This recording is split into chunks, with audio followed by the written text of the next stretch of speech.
Good evening, everyone.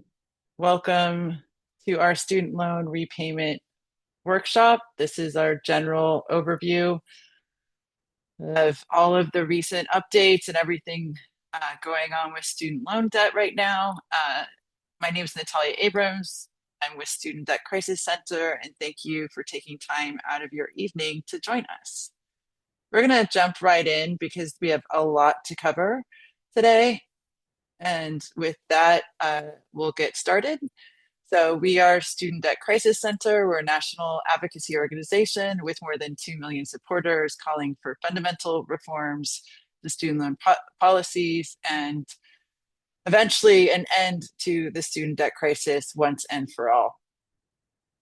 We want to thank our funders at the Annie E. Casey Foundation for helping us out and providing these workshops for you. While we thank them for their support, we also want to note that all the information presented in this workshop are created by Student Debt Crisis Center folks alone and do not reflect the opinions of the foundation. Just to continue going over some housekeeping, a reminder, if you're new to this workshop or been joined with us before, to use the Q&A function to ask your questions.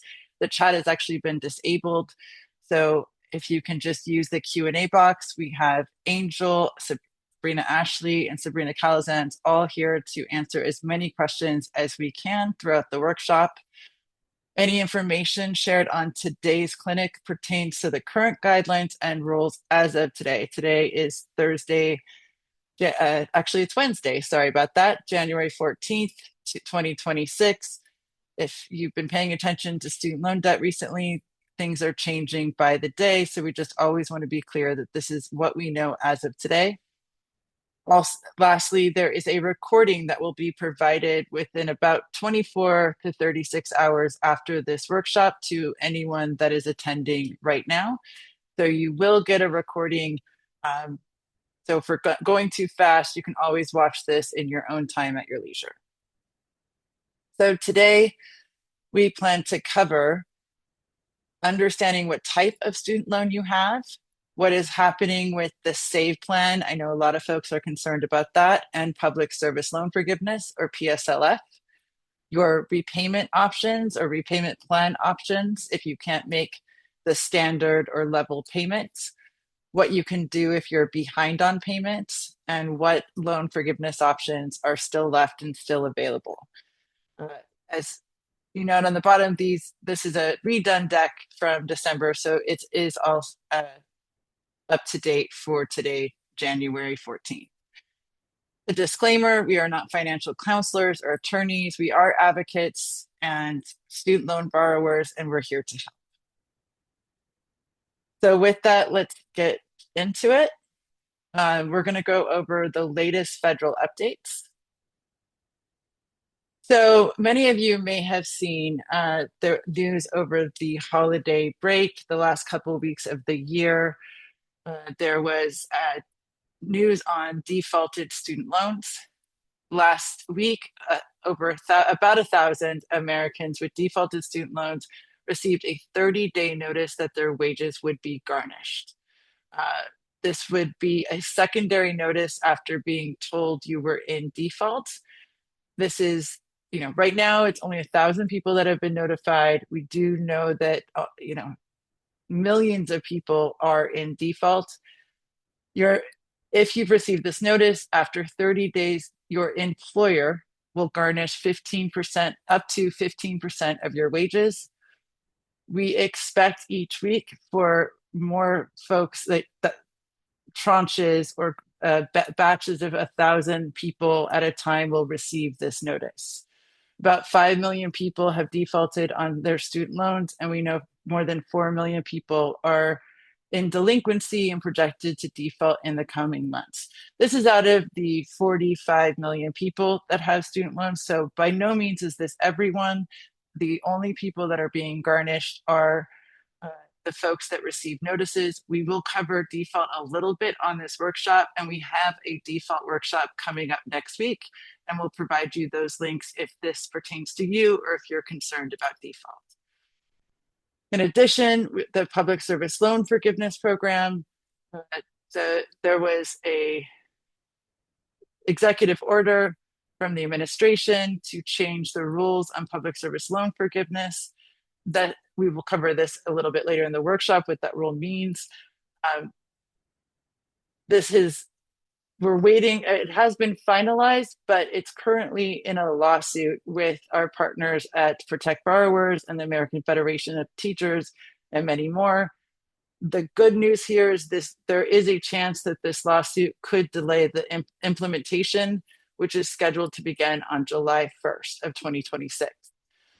There's continuing delays at the Department of Education, reductions in force, which may affect implementations of the programs that are set to happen as well July 1st. If you remember, in the so-called One Big Beautiful Bill, there are many changes to student loans. We will see how those get updated in the coming months. But currently, immediately, this is impacting application backlogs, application processing and backlogs to the tune of almost 1 million applications when it comes to consolidation or income-driven repayment programs. Also, folks that are waiting for their loan discharges when it comes to income-driven repayment or public service loan forgiveness are sadly having to wait longer. Wish we were coming at this brand new year with better news, but unfortunately, this is the news that has been going on since we last talked. So there are, as I mentioned before, there are major changes coming in July of 2026 as a result of that so-called One Big Beautiful Bill Act that was signed into law last summer. The changes discussed today were included in the OBBA, but still need to be finalized. And we're in the process right now of going through a negotiated rulemaking process. We do expect the proposed rule to come out any time now, frankly, within the next week or so. Could be a couple of weeks. At that point, there will be an opportunity for all of you to make a public comment. We will be sending out emails to folks giving you its detailed instructions on how to, and where to make that public comment. This is a chance to make your voice heard and talk about what you like, or my guess is don't like, the way we don't like any of the changes that are about to come for the July 2026 change major overhaul. We will get that final rule sometime in May, and they are supposed to implement this by July 1st. The other thing is there could be lawsuits here as well. This is definitely a stay tuned, and definitely stay tuned for that chance to give public comment. Changes will include, but not limited to, new lending limits if you're currently in school, or if you are a parent sending your child to school, a new repayment plan called the RAP plan, or Repayment Assistance Plan, and a phasing out of repayment plans for current borrowers. Only 2 repayment plans for repayment options for new borrowers, and more. We will have and have had workshops on these changes. We're going to loosely touch on them today, but stay tuned for more workshops. We plan to do as many workshops as we can between now and the end of this year to cover all of the changes. But right now we want to talk about what you need to know today. And one of the bigger updates that also came at the end of last year was updates on the SAVE plan. So the changes to SAVE plan, because I know we have a lot of SAVE borrowers on this workshop, the Department of Education announced that the SAVE plan will end in the coming weeks. This was announced more than a month ago, but sadly, we do expect to see changes sometime soon. The thing that's holding this up is court approval. My gut feeling is once we get court approval, we will see those changes coming very fast. It could be weeks, it could be a few months, but what we know is that SAVE is going away. Nearly 8 million folks are enrolled in SAVE and have been currently on a forbearance for years now, meaning no payments have been required. However, interest began August of last year, and they halted enrollment in SAVE last year as well. What remains unclear is the timeline, although from what we're hearing, this timeline is going to be sooner rather than later. The transition process. We don't know if they're going to automatically move you or if you're going to need to take action. And we will continue to update you as soon as we get information, what plan you can be placed into. We are still also waiting and pushing hard on whether folks will be able to use the PSLF buyback for time spent and save, and what will happen to the pending buyback applications that are trying to buy back time and save. And if you don't know what buyback is, that's okay. We're going to cover it. So one of the big questions that we get from folks is, wasn't SAVE supposed to go away July 1st of 2028 via the so-called One Big Beautiful Bill Act? SAVE was being attacked both by the courts and legislatively by that bill. The OBBA stated that SAVE, along with ICR and pay will be phased out by July 1st of 2028 at the latest. However, the ongoing lawsuits have settled, again, waiting court approval, but SAVE is going away much sooner. We're talking weeks, maybe months. I would say stay tuned for notices. And if you receive any notices, please feel free to forward them along to us from the Department of Education or your loan servicer, stating that you need to get out of the SAVE program. Be careful with misinformation. You do not, we have heard from you all that some loan servicers are saying you need to consolidate in order to get out of the SAVE plan. That's categorically false. If you're in the SAVE plan, that means you have a direct loan. You do not have to consolidate to get out of the SAVE program. What you can do right now, you can, if you're worried about this change, you want to just try to, prevent or get out before you get the notice. You can find out what repayment plan options you qualify for, and we're going to go over that today.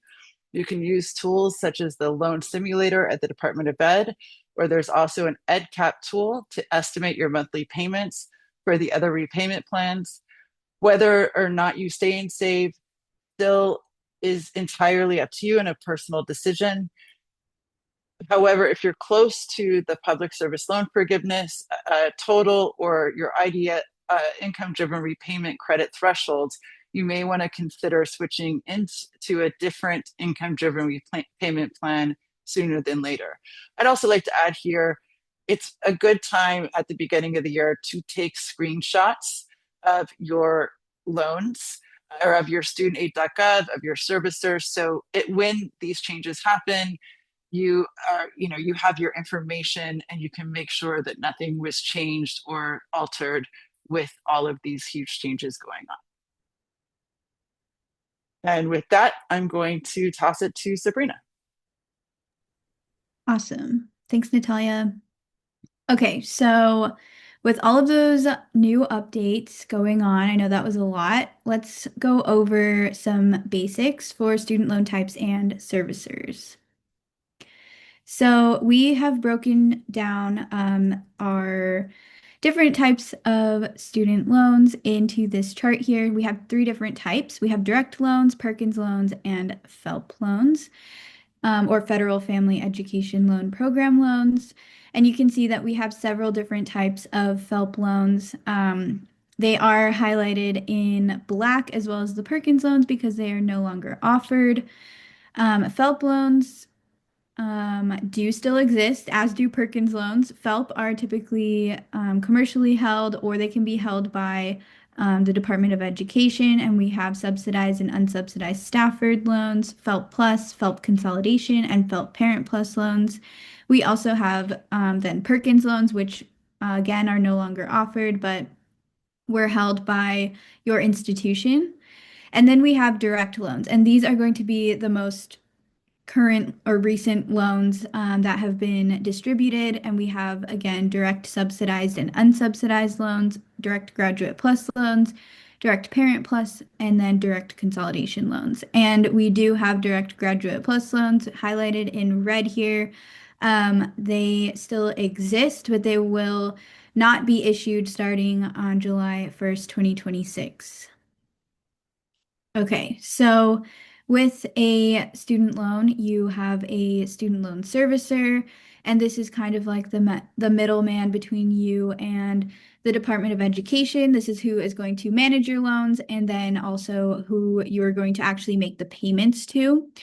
And we've listed out all of the federal student loan servicers here on the left-hand side. So we have Ed Financial, CRI, Nelnet, AES, AidVantage, Mohila, Heartland, and then Sloan Servicing.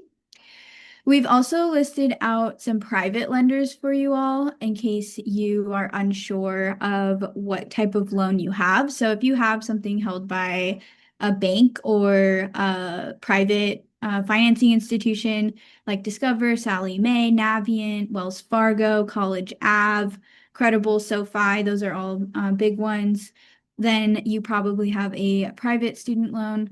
The thing that is tricky here is that Mohila is on both the federal and private side. So we're going to get into how to use studentaid.gov so that if you do have a federal student loan, you can find it there.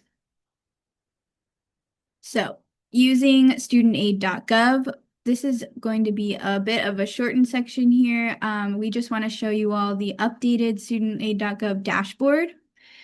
And this is where you're going to go to find all things federal student loans. So any of the programs that we talk about today are going to be here. Basically, all of the information that we're talking about today will, or most of it will be on studentaid.gov. So you're going to want to log in or create an account here and type it directly into your browser, www.studentaid.gov. Unfortunately, there are scams. So if you just Google it, you might end up on a malicious website, and we definitely don't want that. So make sure you have it bookmarked or saved, and you know that you're headed to the right location. If you are having trouble logging into your account, you can call 1-800-433-3243.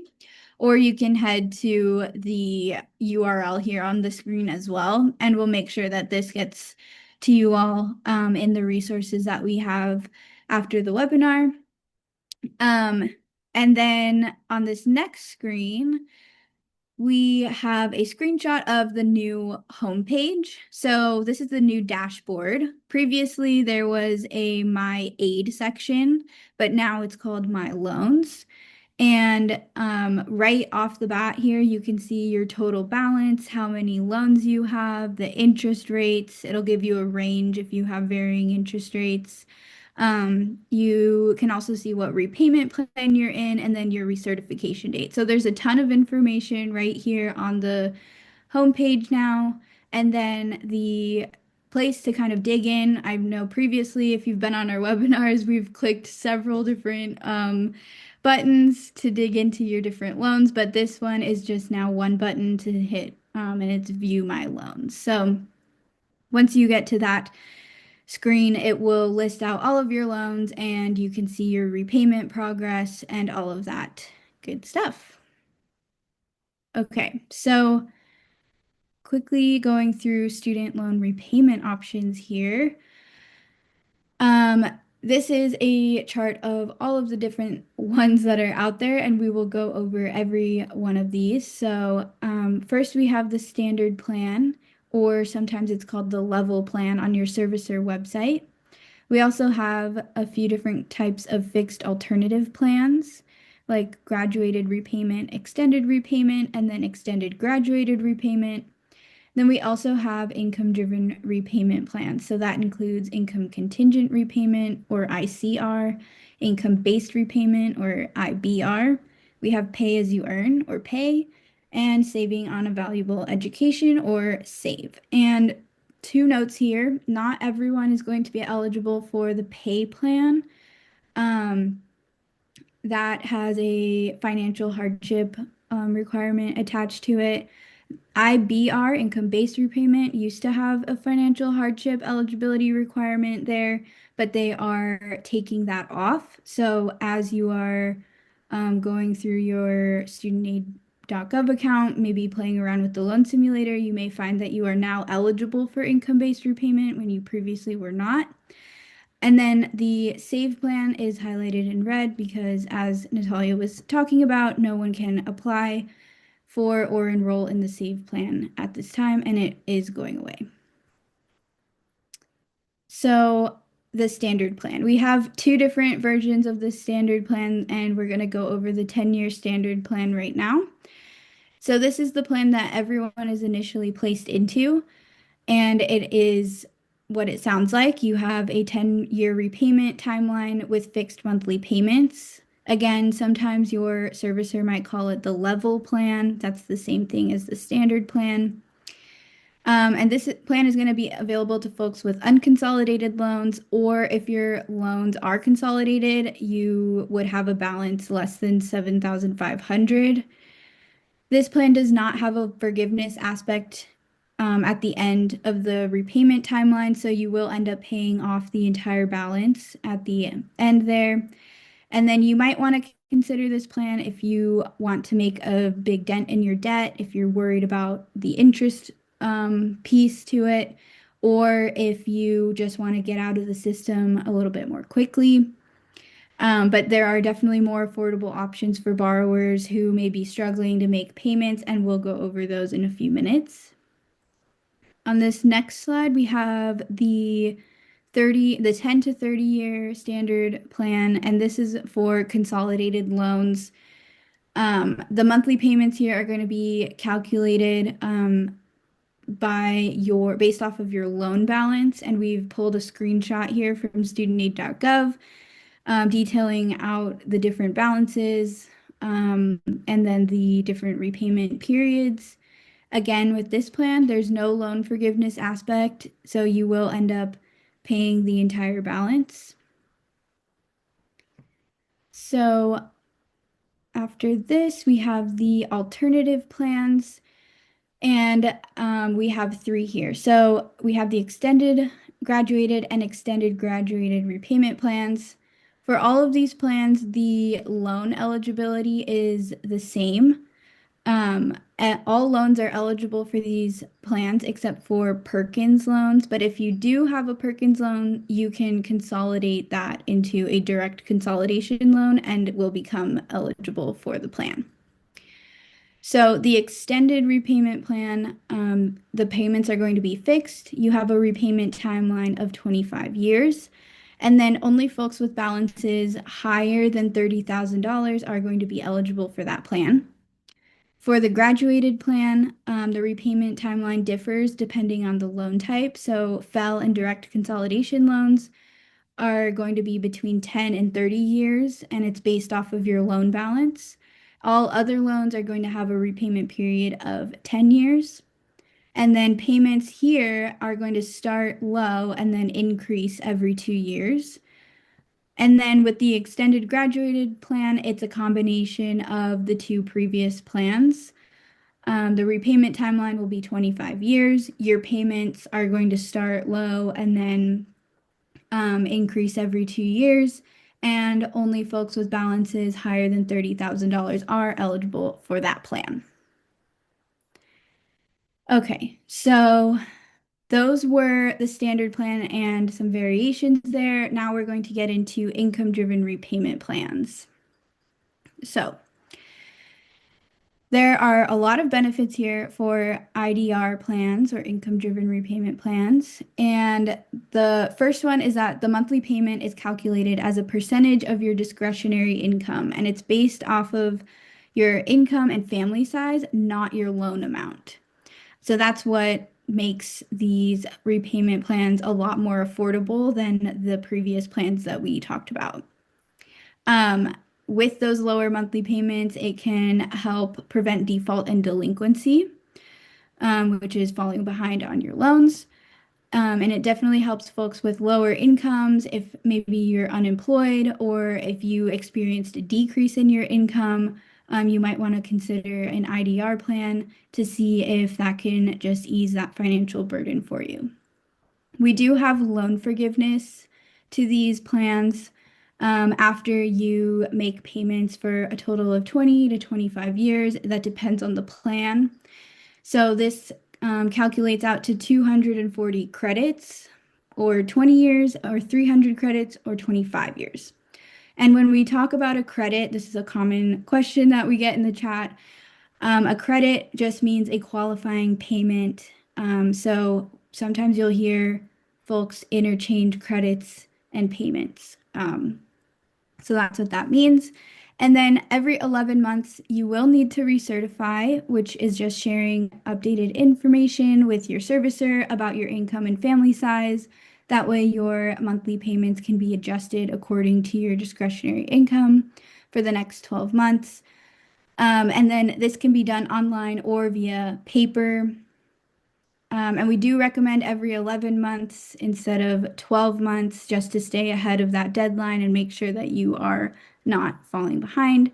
And an important note here is that if your wages decrease or you become unemployed, you can recertify your lower income at any time and secure lower monthly payments for a year. So, if you are going through a hardship, before thinking about maybe a forbearance or a deferment, maybe see if you can recertify your lower income and secure a lower monthly payment.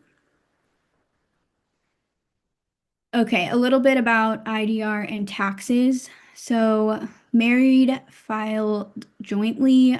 This is where both incomes are taken into consideration. A note here is that if you're now separated or divorced, or you can't reasonably access your spouse's current income, the Department of Education is not going to factor in your spouse's income or loan debt when calculating your IDR payment. If you are married and filing separately, this is where your spousal income is not going to be considered. So beginning this year, 2026, any income-driven repayment, student loan forgiveness is going to be taxed as income. However, if you reached the IDR forgiveness threshold back in 2025 and you have your loans forgiven in 2026, you should not be taxed. So that is a bit of a change here. And then a note about IRS integration. This has resumed on income-driven repayment applications. So if you provide consent, the Department of Education can pull your income information on the online application from last year's tax filing. But you still should manually recertify your income every 11 months. Okay. Oh, I think we gotta go forward. Perfect. Okay, so we have made this graphic here because the income-driven repayment program is very confusing. So IDR, income-driven repayment, is an umbrella term. It's the category and the name of the overall program. And in that program, we have four different plans, which is IBR, Pay, ICR, and Save. So we tried to make this graphic for you all because we know that it can be really confusing. So when you hear IDR, just remember that that is a category and everyone is in a different IDR plan. Okay, and then a bit of a breakdown for you here for IDR plans. Um, these are just the discretionary income percentages that your monthly payments are based off of per income-driven repayment plan. And then as well as the repayment timeline here. So you can see that they all differ in the discretionary income percentages, the timelines. So this is how they're calculated. And then again, because of the big, beautiful bill that passed last July, borrowers can now apply for income-based repayment, even if they don't have a partial financial hardship. But you may need to wait a little bit for your application to be processed. We do know that there are some backlogs there. Okay, so we know all of those things about income-driven repayment plans. Now, how do you even identify the different monthly payments on these different plans? We have a few ways for you. The first way is to find the loan simulator on studentaid.gov, which is relatively easy to find. a con here is that it might show inaccurate results for plan eligibility and monthly payment amounts. You do need to enter in pretty accurate information for it to work properly. And then again, sometimes they don't update their website or things are going wrong. However, the calculations for the standard plan should be pretty accurate. It is a good tool if you don't have time to call your servicer and wait on the phone. And you can definitely play around with it, find a bunch of different situations on there and see what your payments would be. The second option is to call your servicer. This is probably going to provide you with some more accurate information regarding your plan eligibility and then your monthly payment amount. Of course, the con here is that there are very long wait times. A note about what to really say on the phone with them is that you're going to want to ask what repayment plans am I eligible for and what are the estimated monthly payments. And then if you are working towards public service loan forgiveness, you're going to want to be sure to specify that you want to maintain eligibility for that program. So they should be giving you IDR options or an option for the 10-year standard plan. You can also use a new calculator at edcapny.org. And again, we'll send this out and maybe someone from my team can drop this in the chat. This is where you can find out what your payments would be on the different plans. However, it does not tell you what you're eligible for. So if you know what you're eligible for, then you can play around with it. And it's a good tool to see what your different payments can be.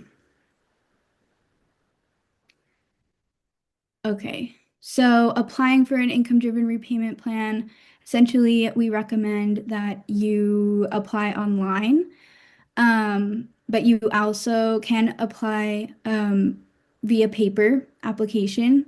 A note here, because there have been massive processing delays, if you applied before March 2025, you submitted an application requesting the quote lowest monthly payment, or you applied for the SAVE plan and your application is still pending, we recommend that you consider resubmitting your application at this time because, again, the backlogs and we're not quite sure where those applications are currently. And to apply, you'll need your permanent and or mailing address, your family size. If you don't want to do the IRS integration, you will need to provide some type of income documentation. So that could be a W-2, a pay stub, maybe a bank account statement. And then you also must know what plan you want to enroll in because they did take off that option that said lowest monthly payment amount on the IDR application. A few notes about processing. It can take anywhere from a few days to a few months to process your application. We have seen that applications that choose to opt into the IRS integration are being processed much more quickly compared to the ones that have manual documentation. And then once you submit your application, you should be placed into what's called a processing forbearance, and this can last up to 60 days. If you're not placed into this processing forbearance, you can call your servicer and demand to be placed into one. Another question is what happens after that 60 days if your application hasn't processed? You were just taken out of a processing forbearance and put into an administrative forbearance. It's still a forbearance, it just has a different name to it. So that's what happens once the 60 days is up. Awesome. So we are going to get into the loan simulator and I'm going to toss it to Sabrina Calzans. Thank you, Sabrina, Ashley, and thank you all for your patience as we try to work through the questions in the Q&A. I just want to give a quick preview of what's to come. So we're still going to be covering the loan simulator here really quickly. We're going to discuss what it looks like when you are struggling to repay your student loans, and if you're in default, how to get out of default. We're also going to be covering public service loan forgiveness and resources if you want to file a complaint. So please hang tight if you have questions along those lines, because we are going to be covering it in just one moment. All right. So let's talk about identifying estimated monthly payments using the loan simulator. Let's take a look at that. So for you to access the loan simulator, log into studentaid.gov. You'll find loan repayment on that top toolbar and then hover over that where you'll see loan simulator. Once you click on loan simulator, you will see the following image where there will be three columns. There we go. And we recommend that you go through the first one that says, I want to find the best student loan repayment strategy. Once you click on that, it's going to ask you a bunch of different questions, such as, are you currently working? Have you filed taxes within the last 2 years? Um, what do you have dependents? It's going to ask you a couple of questions, and whatever it is that you check off on, it's then going to ask you to expand. It'll ask you the state you live in, if you work for a nonprofit or PSLF employer, that sort of thing. So just keep an eye out for those questions. And then once you go through that, let's take a look at the next slide. It's going to ask you, what is your primary repayment goal? Our recommendation is to select have a low monthly payment. So in this example, we went through, we input all of the information, we selected have a low monthly payment, and then it auto-populated this. It then tells, in this situation, that this person, their recommended repayment plan is the income contingent repayment or ICR plan, and this person was interested in public service loan forgiveness. It estimates that this would be the lowest monthly payment for the person at $339 a month, and the payment period. Now, I just want to quickly talk about what the payment period means because I saw a couple of questions on the Q&A. So that payment period is not telling you that you have to start over and pay another 25 years. It's just telling you the repayment term for that repayment plan. So when you switch from one repayment plan to another, your history transfers over. However, as Sabrina Ashley said earlier, the different plans have different timelines. So the pay plan has a timeline of 20 years, but the ICR plan has a payment plan or a repayment term of 25 years. So if I was switching from the pay plan over to ICR, my repayment term would change from 20 years to 25 years. So just flagging that for folks who are not starting over from zero, this is just what they show you when you get the results. So again, this is the recommended repayment plan. If you want to check out your other options, right below that, it does have a blue button that says View and Compare All Plans. So once you click on that View and Compare All Plans on the next page here, it will then show you this screenshot here on the left. It will show you all of the repayment plans that you qualify for, what your estimated monthly payment would be, and the total that would be paid as you're making those payments. So that's what that looks like. And then underneath that, it will also offer you to view ineligible plans. This is all to say that, again, there are options such as opting into public service loan forgiveness. In this case, not every plan applies for public service loan forgiveness, so ICR was the best option here. It's also worth noting that there are changes, like Natalia said, that are starting to kick in from the One Big Beautiful Bill Act. So if you go through the loan simulator and it tells you that you don't qualify for the income-based repayment plan, as it does in this case, that's actually incorrect because previously the income-based repayment plan required folks to display partial financial hardship. That's no longer the case, so everyone should be able to access the IBR plan. So keep that in mind. That could be a mistake that has not been updated in the loan simulator. So if you do have any questions, I recommend going through the EdCap tool, as Sabrina Ashley said, or you can try calling your servicer to get an estimated monthly payment on the income-based repayment plan. All right, I just saw a couple questions pop up in the Q&A about Parent Plus loans. So this is a really important topic for us to discuss today. Now, if you have unconsolidated direct Parent Plus loans and you want to enroll them in an income-driven repayment plan, you'll need to act quickly. So this is for anyone who currently has a Parent Plus loan that is in the standard plan or that is in one of those fixed alternative plans like the extended or extended graduated, and you never consolidated the loan in order to enroll it in an income-driven repayment plan like ICR. If you ever want to access an income-driven repayment plan like ICR and now IBR, which is being opened up, you will need to take action.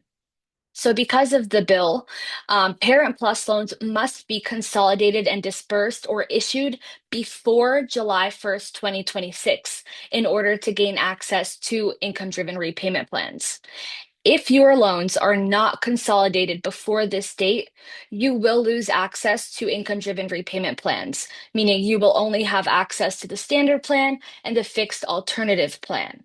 So if you ever want to enroll in an income-driven repayment plan, you will need to take action. Now, our partners at National Consumer Law Center and also the folks at the Department of Education are recommending this unofficial date or deadline for folks to apply to consolidate by April 1st, 2026, if you have these unconsolidated Parent Plus loans and would one day like to enroll them in an income-driven repayment plan. I'm going to talk about consolidation in just one moment, what that means and how long it takes, but please keep that date in mind, April 1st, 2026. If you can consolidate by that date, that would be ideal. If you miss it by a day or two, that's fine, but just keep in mind that, as Natalia said earlier, there are significant backlogs in processing at the department, so it could take longer to process your consolidation, and you could potentially miss that window of having your loan dispersed before July 1st, 2026. So again, keep that April 1st date in mind. If your loans are consolidated, or you're planning to consolidate to enroll in an income-driven repayment plan, the only option that you can enroll in right now is the ICR plan, or if you're currently in ICR, that is one option. Once you make a single payment while enrolled in that ICR plan, you can then apply for and enroll in the income-based repayment plan. As Sabrina Ashley was covering it earlier, the ICR plan could be a little bit less generous than the income-based repayment plan. The ICR plan looks at 20% of your discretionary income over 25 years, and the income-based repayment plan could be between 20 and 25 years, and it looks at 10 to 15%. So for some folks, your payment might be lower on the income-based repayment plan, but you would first need to enroll in the income contingent repayment plan, make at least one payment, and then apply for IBR. Another thing to consider is that when you apply for consolidation, you can also enroll simultaneously in the income contingent repayment plan. It could be a single application. And then a quick reminder, if your Parent Plus loans are already consolidated and enrolled in ICR, this April 1st deadline does not apply to you. So just keep that in mind for all of the Parent Plus folks. Now, to go over consolidation, I saw a couple questions about consolidation in the chat here. So what is consolidation? It's essentially converting older loans like the FFELP loans, Perkins loans into a direct loan, or combining multiple loans into a single loan. When you consolidate, you are creating a new loan and you will receive a new payoff date. Consolidations can take anywhere from 30 to 60 plus days. I would actually say 30 to 90 days. So keep that in mind. And also, if you've been in repayment for a really long time and you don't have a need to consolidate, we do not recommend anyone consolidate their loans.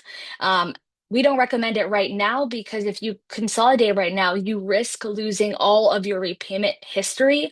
All of those credits that you've made on an IDR plan would essentially be wiped out. But if you choose to consolidate your loans on or after July 1st, 2026, you will lose access to all of the existing repayment plans. You will only have access to a new version of the standard plan, which we're not going to get into today, but we will in the coming months on our major overhaul workshops. So you would only have access to the new standard plan and the wrap plan. So again, those are the only options that will be available if you choose to consolidate your loans on or after July 1st, 2026. It is more limited. A few things to consider here. You can consolidate a single loan. So if you have a single parent plus loan, a single FFEL loan, a single FFEL consolidation, or Perkins loan, those can be consolidated into a direct consolidation loan. If you are consolidating an existing direct consolidation loan, meaning you've already consolidated one loan in the past, you must have at least one other loan combined with it in order to consolidate. You cannot consolidate a single direct consolidation loan. And if you are looking to consolidate, you can consolidate at studentaid.gov. Again, due to the current regulations, if you consolidate right now, you may erase some or all of your repayment history and public service loan forgiveness progress because you are creating a new loan. This would extend your payoff date and reset your IDR to 0. So please keep that in mind if you are considering a consolidation. All right, so what to do if you are struggling to repay your loans? Let's talk about the options that are available. So, what if I can't afford my payments? If you've gone through the loan simulator, EdCap, or called your servicer and you checked all of your plan eligibilities, but you still can't afford the minimum monthly payment, that is okay. There are options available to you. You may want to consider applying for a forbearance or a deferment as a temporary emergency option. Now, a forbearance allows you to temporarily stop making payments or temporarily make smaller payments. Usually, no progress toward forgiveness or loan payoff is made during a forbearance, and interest does accrue. Some folks choose to pay interest during a forbearance, but if you are struggling, you do not need to do that. And then a deferment is very similar to that in the sense that it also allows you to temporarily stop making payments. Interest accrues on some loan types. But the big difference here is that deferments have specific eligibility requirements and forms. So if you're undergoing cancer treatment, economic hardship, graduate fellowship, military service and post-active duty, student deferment, rehabilitation, training, or unemployment deferment, those are pathways to a deferment. Those are specific cases that would allow you to get a deferment. So if none of those apply to you, but you're struggling, I would recommend looking into a forbearance if none of those options apply to you. So again, if you're struggling, can't make a payment, look at those options. Now, what happens if I don't make payments? Now, the first day past due, the payment or the loans are considered delinquent. Now, if you continue to not make payments 90 days past due, the delinquency will be reported on your credit to all of the national credit bureaus. The loan will remain delinquent until those missed payments are all made up.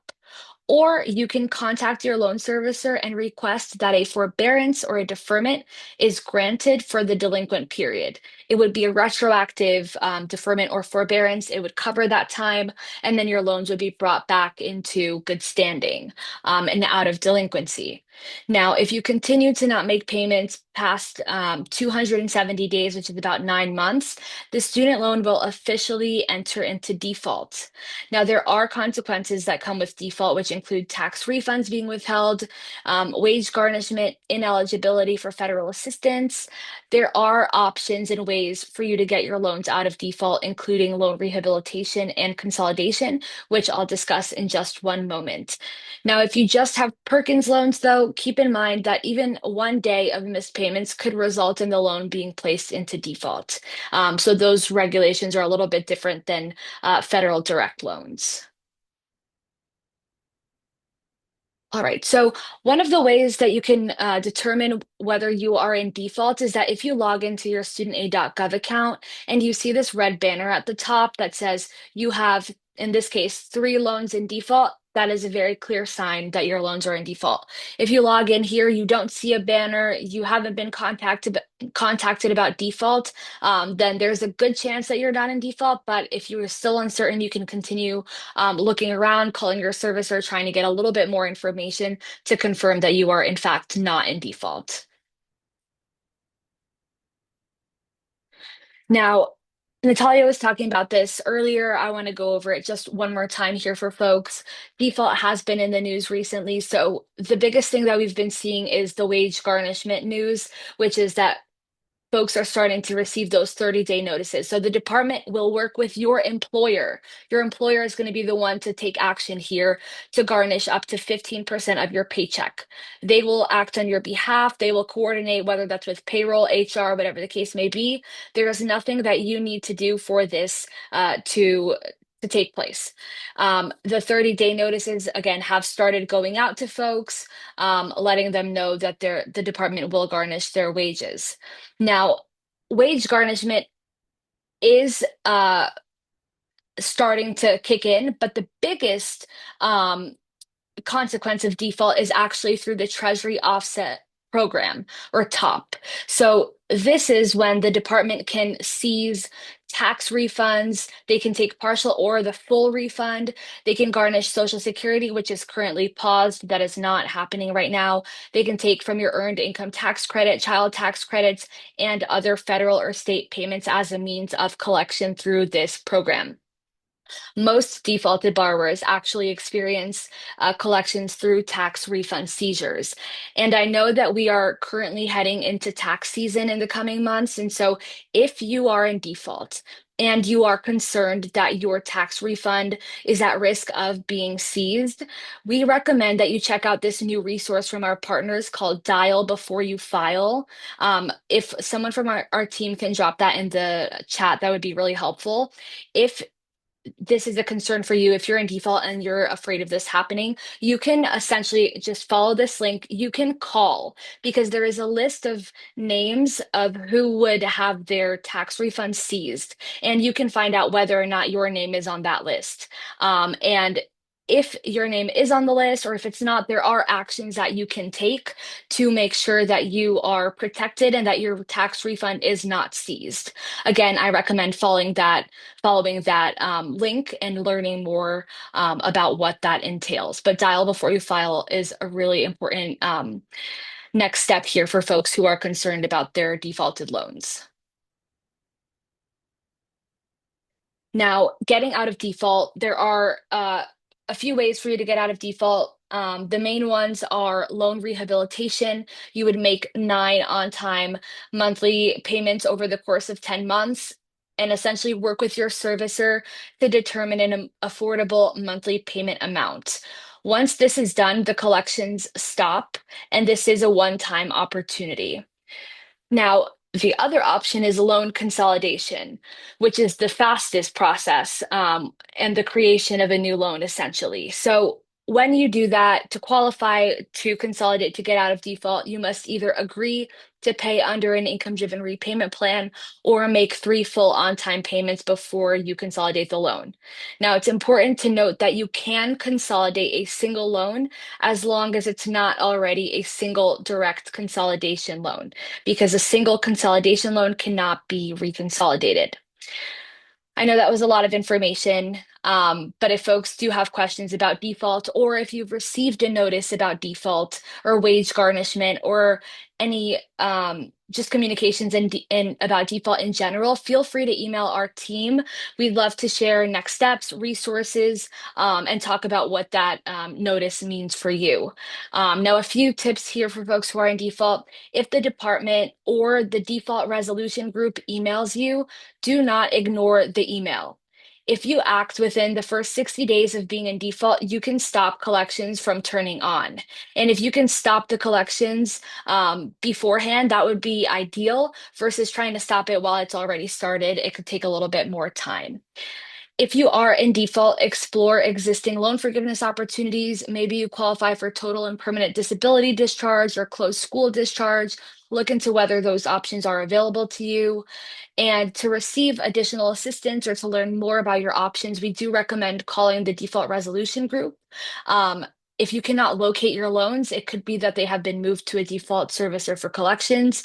The default resolution group should be able to provide all of the information regarding your defaulted loans and who is holding them currently. So again, I know that was a lot of information, but there are ways to get out of default. Next week, we are going to be doing a default workshop. So if you want to learn even more about default and your options to get out of it, we will be discussing it more in depth and with a little bit more time. All right. With that, I know we have a ton of questions about PSLF, so I'm going to toss it over to Angel to cover this program. Angel? Thank you so much, Sabrina. So let's go ahead and jump into things, and thank you folks for sticking around as we saw a lot of questions in the chat.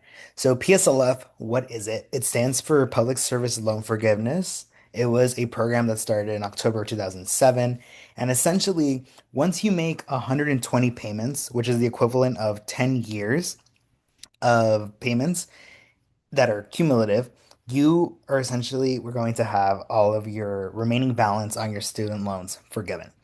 And the maximum benefit you're trying to cultivate out of this program is that by enrolling in an income-driven repayment plan and then pursuing public service loan forgiveness, you pay the least amount back possible and get the most amount forgiven.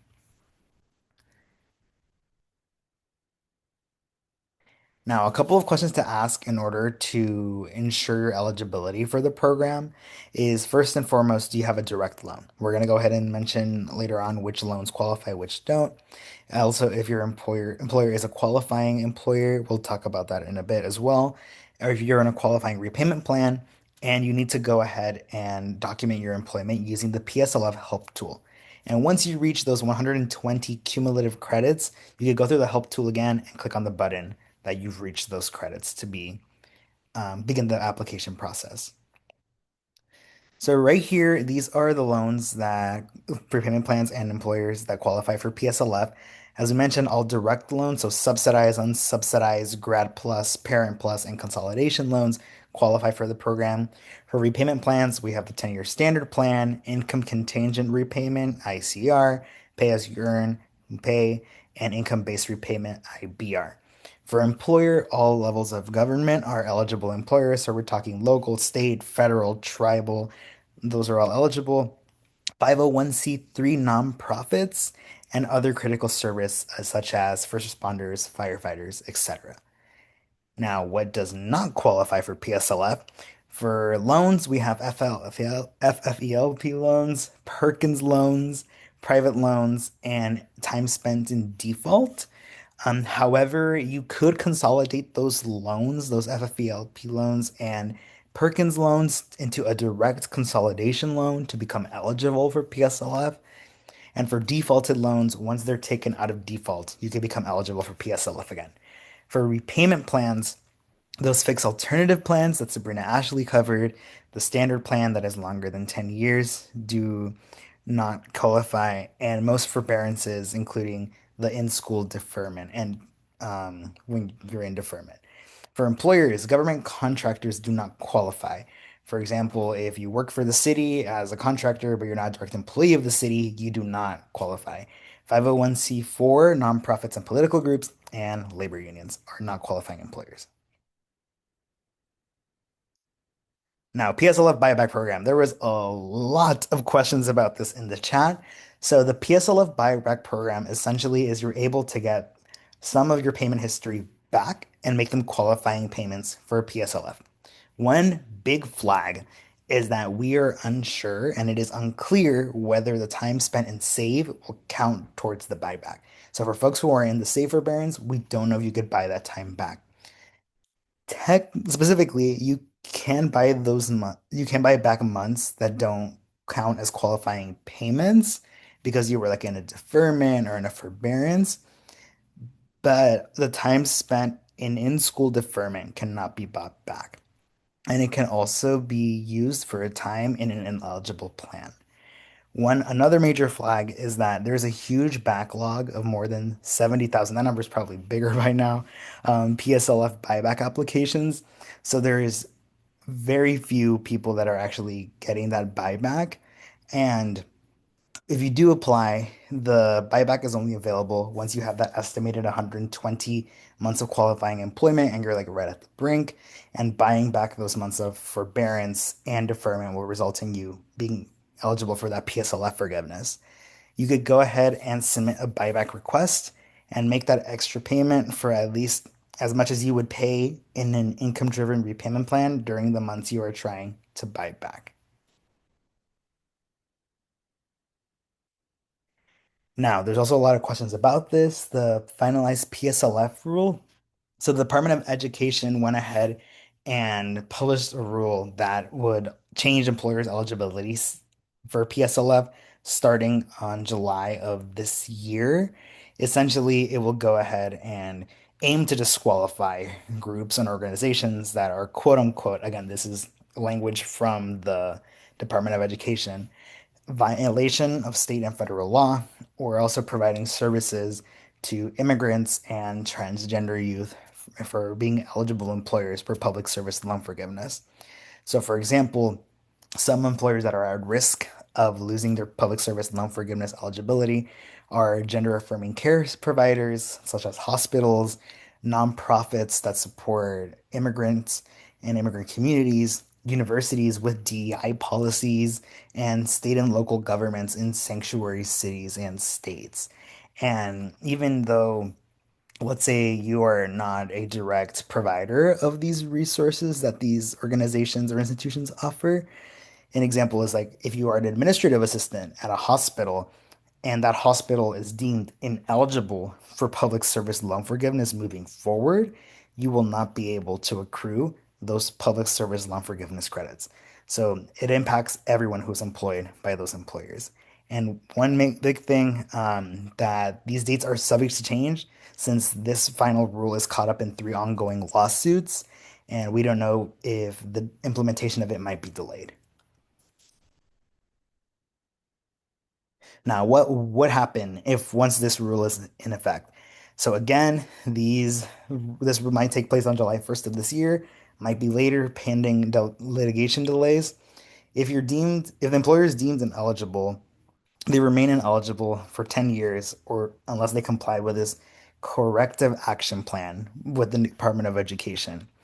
And no payment that a borrower makes would count towards public service loan forgiveness for any month subsequent to the determination that the employer is deemed ineligible. However, past credits will remain intact, so nothing will happen to those past accrued PSLF credits. They are staying. The Department of Education is required to inform employees of a qualifying employer if their employer's PSLF eligibility is at risk or has been lost, and borrowers cannot do anything to appeal the decision once it's been determined. Like I mentioned, there's already three ongoing lawsuits challenging this rule, and we recommend folks to use the PSLF help tool now and again sometime in late May, early June to get the most updated public service loan forgiveness credit count ahead of any potential rule implementation. Now, we're in the final stretch. We're going to go over some final forms of loan forgiveness, cancellation, and discharge. So there are other additional forms of loan forgiveness and discharge. One of them is total and permanent disability discharge. This provides full forgiveness on your federal student loans if you are totally and permanently disabled. So you need to have either documentation from the VA, the Veterans Affairs Office, the Social Security Administration, or a medical professional. There is no longer a 3-year income monitoring period for total and permanent disability discharge, and borrowers could qualify if you have a mental health or health condition that's expected to last 5 years or longer that prevents you from getting substantially gainful employment.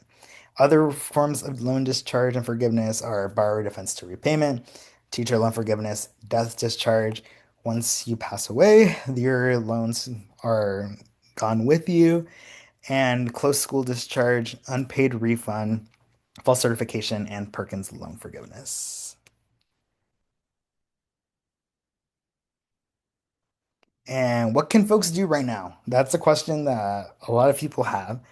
But so these are our recommendations is to make sure that you know who your student loan servicer is and have access to your account on their website. Also, know what your repayment plan that you're enrolled in. You can log into studentaid.gov and access that. Save any communications or documentation that you receive from their servicer, and make sure to print, download, screenshot, save whatever you have of those details on how many PSLF counts and income-driven repayment credits that you have if applicable.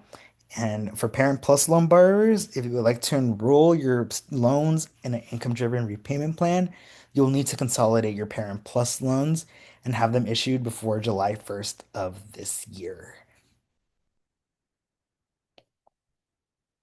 For issues and complaints, you could direct them towards your federal representative's office.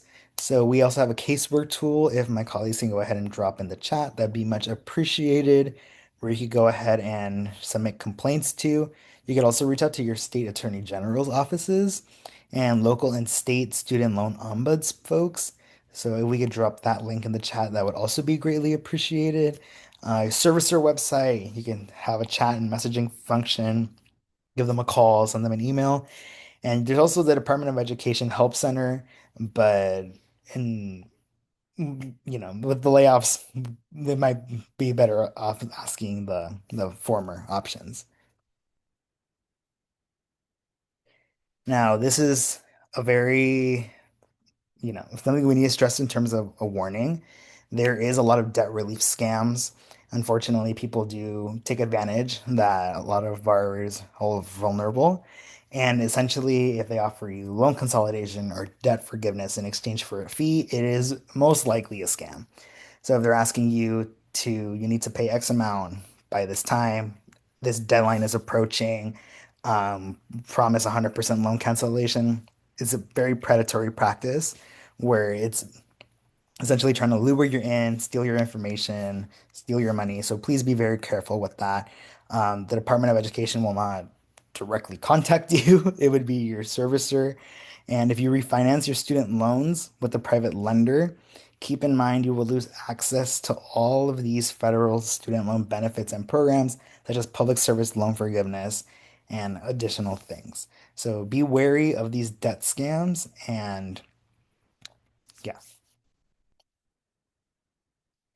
Now, another workshop that's coming up this month, we have our default workshop. We'll be going ahead and sharing what resources are available and also unpacking the latest changes to wage garnishment and the news surrounding possible tax refund seizures. So, if you or someone you know could benefit from this information, please go ahead and sign up for this workshop. If we could drop the link in the chat as well, that'd be greatly appreciated. Next Wednesday at 7 p.m. Eastern, 4 p.m. Pacific. We hope to see you there with more questions. And this is a list of resources that we have that complements everything we've presented today. You'll be receiving this via email, so you could go ahead and access them there. And this is not a shameless plug, but the best way to remain informed with these updates is by joining our mailing list, which you could sign up directly on our website, studentdebtcrisis.org. And you can also follow us on social media. We are at debtcrisis.org on Twitter, Instagram, Facebook, Blue Sky. So give us a follow, and we look forward to seeing you on our mailing list.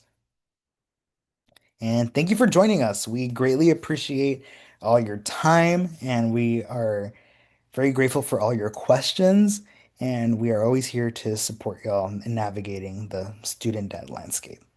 Have a great night, everyone. Thank you, everyone. And I request if folks could please take the survey that we have once you close out of Zoom, that would be really helpful for us to know how we can improve our workshops, how we can help more people, and yeah, just be of help to you all. So thank you again for joining us, and we hope to see you next week. Take care.